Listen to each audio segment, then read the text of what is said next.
আরেকটা শ্রেণী বের হচ্ছে, যারা বলে কি জানেন, এরা বলে রবিউল আউয়াল মাস নবীজির আগমনের মাস, আবার ইন্তেকালের মাস।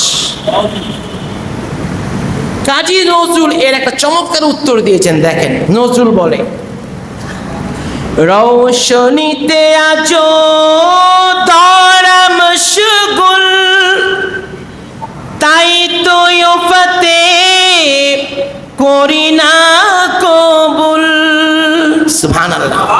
নজরুল বলে, আরে আমার নবী রৌশনীতে, দুনিয়া এখন উজালা হয়ে আছে, কাজী নবীর উপাধটা আমি গ্রহণ করি না। সুবহানাল্লাহ। তো ইশক মোহব্বতের ব্যাপার, ভালোবাসার ব্যাপার। দেখেন, নবীজির এই মাসে আগমন হওয়ার কারণে আমরা উম্মত হয়েছি, ঠিক কিনা? নবীজির এই মাসে পর্দার কারণে আমরা উম্মত থেকে বঞ্চিত হয়েছি? আমাদের তো কোনো সমস্যা নাই, আমরা রহমতের নবীর আগমনে উম্মত হয়ে গিয়েছি।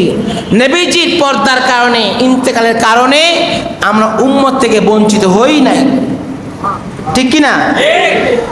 নজরুল বলে, নজরুল কি বলে দেখেন, রৌশনীতে আজো তারা মশগুল, তাই তো ইফতে করি না কবুল, হাসনাতে আজো উজালা জাহান, হাসনাতে আজো উজালা জাহান, হাসনত জমিও কি সালিহি, বলগল উলা বিকমালিহি, কশফা দুজা বিজমালিহি, हसनत जमीओ किसालिही, सल्लू अलैहि व आलिही।